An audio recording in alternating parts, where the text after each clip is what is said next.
Tyler McGee here. Wanted to go through the fairway wood. Lots of questions about this guy and how to be successful.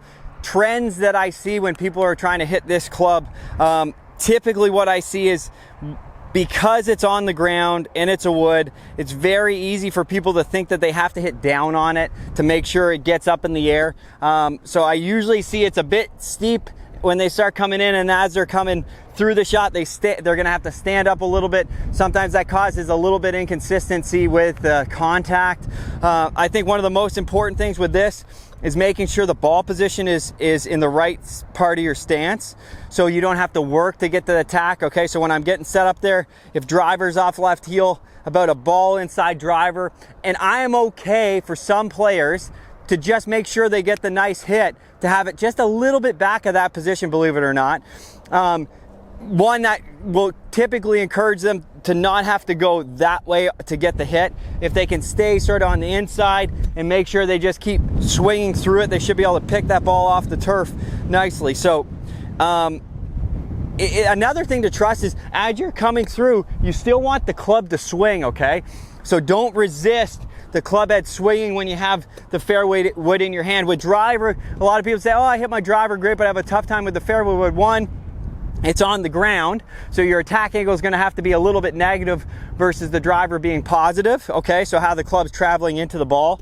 And two, when they're hitting driver, usually they're swinging the club pretty freely. Sometimes when they get to the fairway wood, they're trying to hold the club a little bit too long, and they're trying to find the right release. Make sure the setup's good, and then free swing it with the fairway wood, okay? So if I'm getting in there, I'm going to do the same thing. Make sure that ball position's good. Typically with this club, it's a little bit of crosswind today, so I'll just do my best to aim it right at it. Lie here is pretty tight, so for me, if it's like a really, really tight fairway, I'm gonna have the ball just a little tiny bit back of where I said, just to make sure I get that hit. So the attack angle, I'm guessing, is gonna be around -3 here with this club. So I just hit it just a little bit on the bottom of the face, but it was a good shot.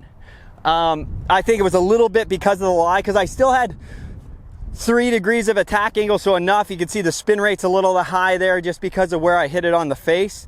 Something to pay attention to, but all in all, pretty happy with the hit. Pretty good distance out of it. I think it can go a little further than that. I'll hit one more here. It's the same thing, see if I get a nice strike on it. There we go.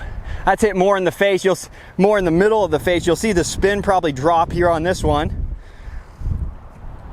That one, it was still a little bit high. I know on good ones, they're around a little bit lower than that, about 3,600 spin for me with this club.